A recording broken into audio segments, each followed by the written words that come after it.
Hi viewers, నమస్తే, welcome to ఆదా. నేను మీ ప్రసాద్. ఈరోజు జూన్ 1. సో అంటే ఆంధ్రప్రదేశ్ లోనే కాదు, తెలుగు ప్రేక్షకులు ఎక్కడున్నా కానీ ఈ రోజు కోసం ఎదురు చూస్తున్నారు. దానికి గల కారణం ఏదైతే మొన్న ఎన్నికలు జరిగినాయి మే 13వ తేదీన, ఆ ఎన్నికలకు సంబంధించి ఎగ్జిట్ పోల్స్ ఈ రోజు రాబోతున్నాయి కాబట్టి ఆ సమయం రానే వచ్చేసింది. సో మీకు పైనీర్ పోల్స్ అని చెప్పేసి నేనే అనేక రకాలుగా ఎన్నో వీడియోలు చేశాను. పైనీర్ పోల్స్ వాళ్ళు ప్రతి 15 రోజులకు ఒకసారి, నెల రోజులకు ఒకసారి సర్వే చేస్తూ ఉన్నారు. సో ఆ రిపోర్ట్స్ అన్ని కూడా మీ ముందు పెట్టాను. సో ఇప్పుడు ఆ పైనీర్ పోల్స్ అధినేత అయినటువంటి శ్రీనివాస్ గారిని ఇప్పుడు నేను స్ట్రీమ్ యార్డ్ లోకి తీసుకోవడం జరిగింది. అసలు ఏ విధంగా చేశారు ఏంటి అని చెప్పేసి దాని ఎగ్జిట్ పోల్ రిపోర్ట్స్ తో కూడా మన ముందుకు రావడం జరిగింది అనమాట. సో ఆయనతో మాట్లాడి అసలు ఏ విధంగా వాళ్ళ రిపోర్ట్ వచ్చింది ఏంటి అనేది మీకు తెలియజేసే ప్రయత్నం చేస్తాను. శ్రీనివాస్ గారు నమస్తే అండి. నమస్తే. అసలు మొట్టమొదటిగా మీరు సర్వేలు స్టార్ట్ చేసింది ఎప్పుడండి? జనవరి 5th, 2024 very first sir. January 5th to 20th అంటే ఎవ్రీ ఫార్ట్నైట్ ఒకసారి. సో తర్వాత జనవరి 20th, 21st, జనవరి 21st నుండి ఫిబ్రవరి 5th. ఓకే. సో అండ్ మార్చిలో మటుకు ఒక్క సర్వే చేసామంటే, అంటే ఏప్రిల్లో 2 సర్వే. ఇక April 5th to April 20th, April 21st to May 5th, that is the last survey. ఆ తర్వాత ఏమో ఇదే post poll survey. Okay. So మీరు మొట్టమొదటి సర్వే చేశారు కదండి జనవరిలో. ఆ జనవరిలో చేసిన సర్వే, అవును సార్, ఇప్పుడు ఎగ్జిట్ పోల్ చేసిన దానికి ఈ రెండింటికి మధ్య ఉన్న వేరియేషన్ ఏమైనా గమనించారా ప్రజల్లో? సీట్స్ లోనే హ్యూజ్ వేరియేషన్. అంటే ఇప్పుడు ఒక 4-5 months బిఫోర్ ఎలక్షన్ 3 స్టార్ట్ అవుతుంది. ఎగ్జాక్ట్ నోటిఫికేషన్ అదే ఎప్పుడు వచ్చొద్దో తెలియదు. అంటే ఇప్పుడు చాలా మంది ఎక్స్పెక్ట్ చేస్తుంది ఏప్రిల్ అవుతుందని చెప్పాను. ఏప్రిల్ కాదు, ఇప్పుడేమో మే అయ్యాయి. సో 3-4 months బిఫోర్ ఇది మన టెన్స్ ఏంటంటే స్టార్ట్ అవుతుంది. ఓకే. అప్పట్లో కీన్ కంటెస్ట్లు అనేవి, అంటే అప్పట్లో ఏంటంటే టికెట్ లెవెల్ పొత్తులు కూడా కన్ఫర్మ్ అవ్వాలి. అంటే as for as alliances concern. Okay, ఎన్ని సీట్లు ఎన్ని ఏంటంటే అక్కడ కూడా క్లారిటీ. ఆ టైంలోనే 93 సీట్స్ ఏమో దర్ ఇస్ పాసిబిలిటీ. అంటే అప్పుడు కనుక ఎన్నికలు జరిగాయి, ఒకవేళ ఈ మేలో జరిగేటటువంటి ఎన్నికలో అప్పుడు కనుక ఏమో జరుగుతుంటే 93 సీట్లతో ఏమో కూటమి అధికారంలోకి వచ్చింది. ఏది తెలుగుదేశం ప్లస్ జనసేన. తర్వాత ఫిబ్రవరి మంత్ లోనే క్లారిటీ వచ్చింది. ఏమైతే 99 సీట్లు అవ్వడం, తర్వాత జనసేన అప్పుడు సీట్ డిస్ట్రిబ్యూషన్ అది కూడా జరిగింది కదా ఆ టైంలో. సో మార్చి నెలలో ఏంటంటే కంప్లీట్ క్లారిటీ. బీజేపీకి ఏమో 8 సీట్లు, జనసేనకి 8 సీట్లు అంటే 144 plus 10+21 utmost clarities. And even parliament wise చూస్తే 17 ఏమో ఇది తెలుగుదేశం పార్టీకి, 2 ఏమో జనసేనకి, 6 ఏమో BJP. So clear March ending కల్లా టోటల్ క్లారిటీ. కొన్ని ఉన్నాయి అది ఏది మన కొన్ని నియోజకవర్గాలు. సో అక్కడి నుండి క్రమేపీ చూస్తే కూటమి తాలూకా వచ్చేటటువంటి సీట్లు పెరగడం, తర్వాత వైఎస్ఆర్ కాంగ్రెస్ పార్టీగా ఫేవర్ గా ఉండేటట్టు వాళ్ళకి ఇప్పుడు, ఎందుకంటే టికెట్ కూడా ఆ మధ్య ఇచ్చారు ఇప్పుడు మన ఆఫ్టర్ పోస్ట్ జనవరి. సో కానీ అప్పట్లో జనవరిలో చేసినప్పుడు 44 కీన్ కంటెస్ట్ ఉంది. ఓకే. కీన్ కంటెస్ట్ అది వీళ్ళ వాళ్ళ వెరీ మచ్ టైట్ ఫైట్. ఏదైతే ఏ పదం అంట ఇక్కడికి వచ్చేసరికి ఏంటంటే now it came to now it become 0 post poll. అయితే వీళ్ళైనా గెలుస్తారు, వాళ్ళైనా గెలుస్తారు. సో 44 చెప్పండి. సో అయితే మీరు ఏదైతే ఫస్ట్ సర్వే చేశారో ఆ సర్వేలో అప్పుడు మీరు అడిగిన ప్రశ్నలు ఏంటండి? ఏ క్వశ్చన్స్ అడిగి సర్వే చేశారు? టు బి ఫ్రాంక్ ఎనఫ్, మేము అడిగింది ఈ పథకాల గురిండో లేదంటే ఇంకో దాని గురిండో ఏమీ కాదండి. ఆ, only we have relied, I can surely say that this is the very first of its kind of survey where we have allowed the people to speak. అంటే గవర్నెన్స్ అంటే ఇప్పుడు అది గట్టిగా వినిపిస్తున్నాయండి. ఇప్పుడు వినపడుతుంది, చెప్పండి, మరలా ఒకసారి చెప్పండి. Yeah, how is the governance అంటే గవర్నెన్స్, దట్స్ ఆల్. అంటే అంతేగాని ఇవి ఇవి మనం ఈ పాయింట్లే వదిలేసి మీ నియోజకవర్గంలో ఎవరు పోటీ చేస్తే బాగుంటది, మీరు ఏ అభ్యర్థి అయితే బాగుంటుంది, నథింగ్ లేదు. బికాస్ పాలిటిక్స్ అనే దానికి ప్రజలతో ఎటువంటి సంబంధం కూడా లేదు. ఓకే, ఎవరైతే మీరు పోటీ చేస్తారు, ఎనీ పార్టీ వైసీపీ కానీ లేదంటే టీడీపీ కానీ పలానోడికి ఏమో టికెట్ ఇవ్వాలని చెప్పని అంత గ్రౌండ్ వరకు చేస్తారు కదా. సో మనమేమో వెళ్ళి మీరు ఎవరికి ఇస్తూ ఓటేస్తారు అంటే that is not my this thing. So వీళ్ళు ఏంటంటే టికెట్లు ఇచ్చేది ఏంటంటే పార్టీ తాలూకు అభ్యర్థులు వాళ్ళ తాలూకు అధిష్టానం. ఈ జనాలు ఏమో వీళ్ళు వీళ్ళైతే బాగుంటారు వాళ్ళైతే బాగుంటారు. ఎస్, మీరు చెప్పిందేమో బాగానే ఉంది, పలానా వాళ్ళకి టికెట్ ఇస్తే బాగుంటుంది. గత ఏళ్ళు చూస్తే అదే కొత్తలోకి ఏమో బీజేపీకి లేదంటే జనసేనకి వెళ్తున్నాం. సో పాలిటిక్స్ అనేవి ఏంటంటే they are no way related with the people as far as best of my understanding. Okay, కావాల్సింది మీ పరిపాలన. ఈ పరిపాలనలో కూడా ప్రధానమైనది ఏంటంటే నాకు what I have identified first చాలా క్లీన్ గా ఐడెంటిఫై చేయాలి ఏంటంటే ద ఇష్యూ ఆఫ్ శాంతి భద్రతలో, లా అండ్ ఆర్డర్, ఈ పథకాలని ఇంకోటని ఉండొచ్చు ఉండకపోవచ్చు. ప్రభుత్వానికి ఏంటంటే ఖచ్చితంగా ఉంటుంది. ప్రభుత్వానికి ఏంటంటే the prime responsibility of the government is to restore the law and order. That I have identified. Okay,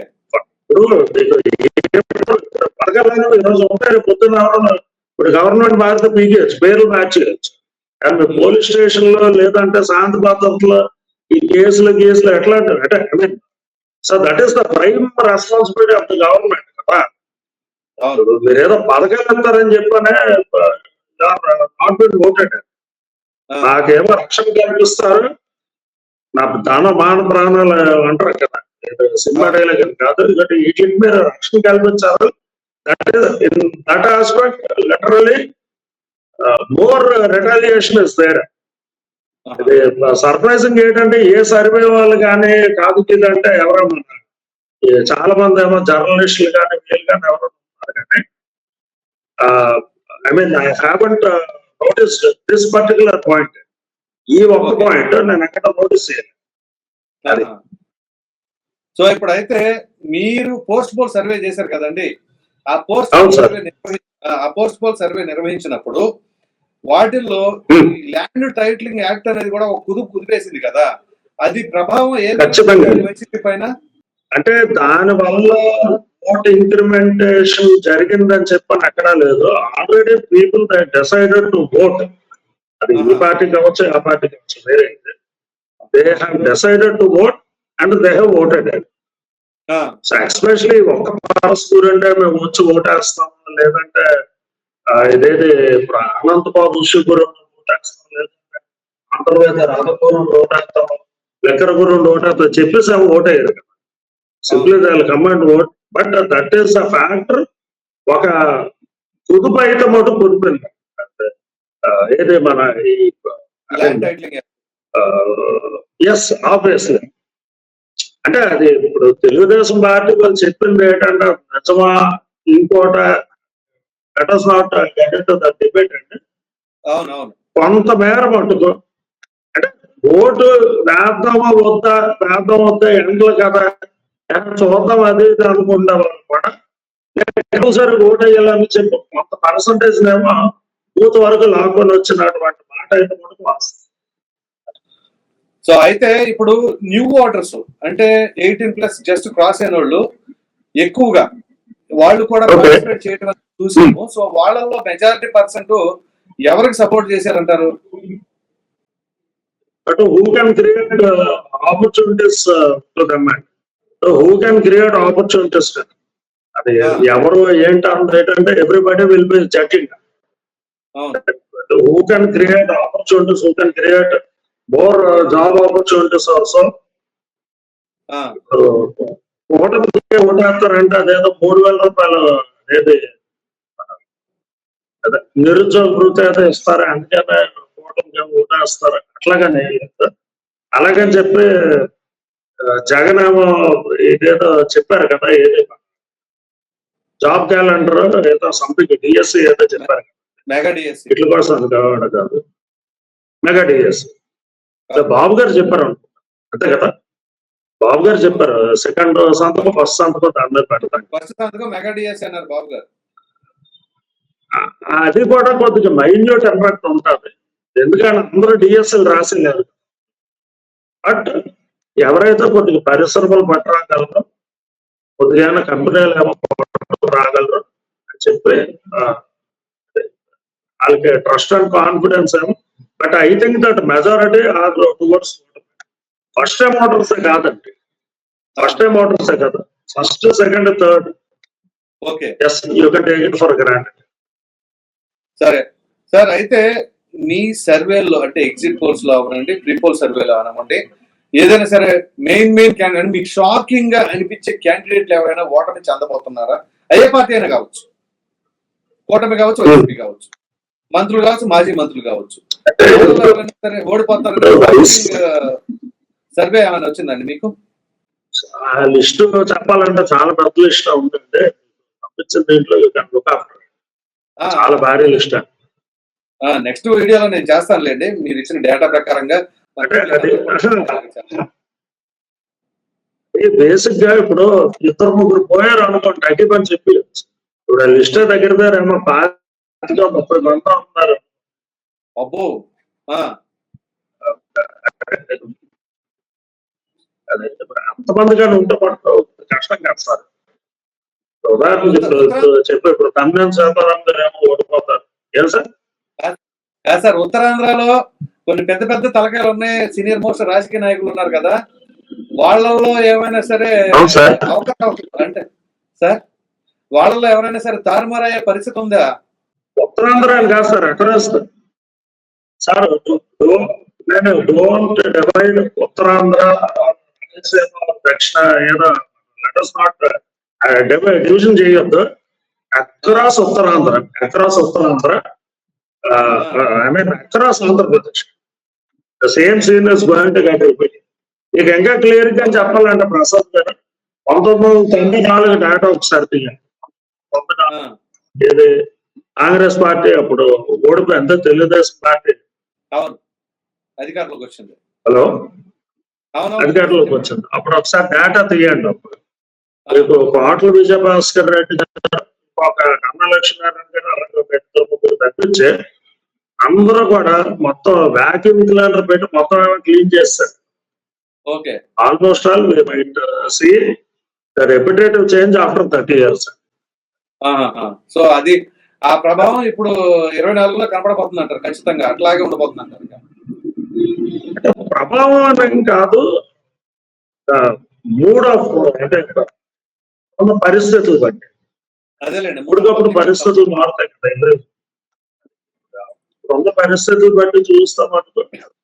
people జనాలు అనేవాళ్ళు ఒకసారి మాకు వీళ్ళు వద్దు అంటే ఎవరో మెజారిటీ కాదు, బీజేపీకి పడే ఆ 40% అంతా వాళ్ళు 35%, 40%, 50 ఏదో. టీడీపీకి పడేది ఏంటంటే 30, 35, 40% పడుతుంది. మధ్యలో ఉండే స్వింగ్ ఓటర్స్ ఉంటారు కదా, they are the deciding factors. వాళ్ళు ఎటు వెళ్తే అటు I mean they will form the government.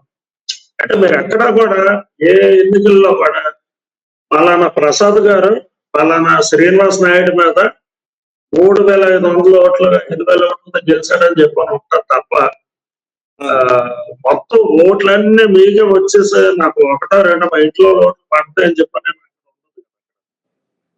Okay. So this is the all depend upon silent voters and undecided voters లేదా న్యూట్రల్ ఓటర్స్ అంటారు రకాల పదాల్లో. సో ఖచ్చితంగా this is going to become disastrous election for YSR Congress Party. Sorry to say దానికి కారణాలు చెప్పండి.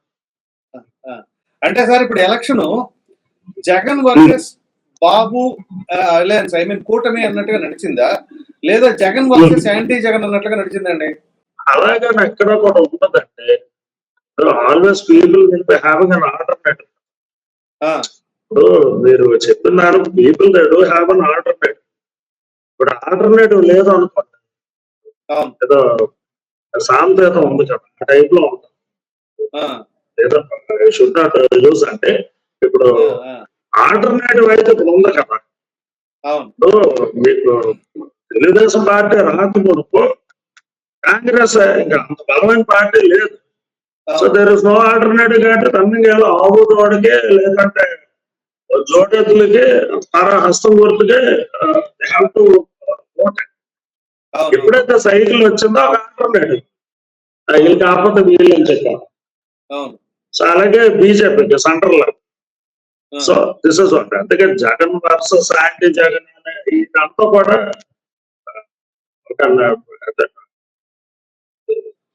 ఒక narrative అనాలో లేదంటే ఒక మంచి క్రియేటివ్ సెంటెన్స్ ఏదో అనాలో ఎక్కడ ఉండదు. ఇప్పుడు మీరు చెప్తున్నదేమో ప్రక్కన వైసీపీకి ఓ విధంగా చెప్పాలి అంటే ఘోరమైన దెబ్బ తగలబోతుంది, ఘోర ఓటమి చవిచూడబోతున్నారు అంటున్నారు. మరో ప్రక్కన వైసీపీ నాయకులు చాలా ధీమాగా జూన్ 9వ తారీఖున విశాఖపట్నంలో ప్రమాణ స్వీకారం చేయడానికి సిద్ధం అవుతున్నాం అని చెప్పేసి వాళ్ళు చెప్తా ఉన్నారు. సో ఏంటి అంత డిఫరెన్స్ ఎలా వచ్చింది మీ సర్వేకి వాళ్ళ అసంప్షన్ కి? ఎవరు కూడా ఓడిపోతామని చెప్పరు కదా సార్. ఓడిపోతామంటే ఓడిపోతాము we are going to lose the election అని చెప్పని ఎవరు కూడా చెప్పరు కదా. ఎవరు చెప్పలేండి. 2019లో బాబు గారు కూడా చెప్పలేదండి. ఆయన ఏమన్నారు ఎప్పుడైనా జీవితంలో ఎంత అనుభవంతో చెప్తున్నానో బ్రహ్మాండమైన ఇది 125 130 అలాగని చెప్పని రాసు అవుతుంది. ప్లస్ మళ్ళీ అదే టైంలో లగడపాటి రాజగోపాల్ కూడా TDP going to continue the government. ఆ తర్వాత కొన్ని వేరే ఇది ఛానల్స్ కూడా ఇది ఏదో మన తెలుగు ఛానల్ అండి పేరు ఏంటండి అనవసరం, వాళ్ళు కూడా అట్లాగే చెప్పారు. తెలుగుదేశంకి బ్రహ్మాండమైన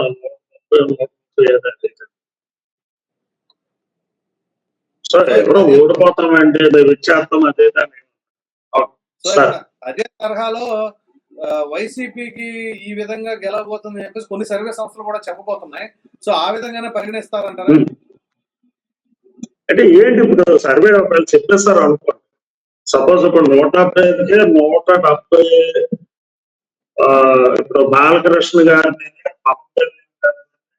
చంద్రబాబు నాయుడు గారిని, లోకేష్ ఇంకెవరైనా ఉన్నారండి 3, 4 ఈ నలుగురిని తీసేసి చెప్తాం మరి ప్రతిపక్షం లేకుండా ఎవరో ఇట్లా 170 సీట్లు ఏమో వైసీపీకి ఏమో ఇచ్చారు అనుకోండి. ఎవరు బ్యాలెట్ ఏ సర్వే వచ్చిన ఆల్రెడీ తీర్పు అంతా ఏంటంటే ఇప్పుడు పెట్లలో ఉంది. అవును ఒకటి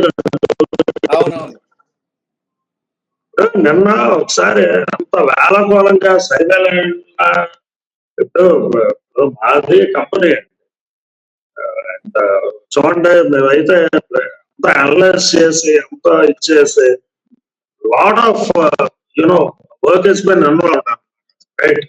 ఇప్పుడు డేటా అంత ఏంటంటే సాగ్రిగేట్ చేసి 2019 డేటా, తర్వాత తిరుపతి ఉప ఎన్నిక డేటా, తర్వాత బద్వేలు ఉప ఎన్నిక డేటా, తర్వాత మన ఎమ్మెల్సీ 2023 ఎమ్మెల్సీ జరిగిన డేటా ఆ 108 కాన్స్టిట్యుయెన్సెస్ లో జరిగాయి ఆ డేటా అండ్ ఆ తర్వాత స్థానిక సంస్థల ఎన్నికల డేటా, ఇవన్నీ కూడా డేటా అంతా కూడా సంకర్నైజ్ చేసి you know will be putting of.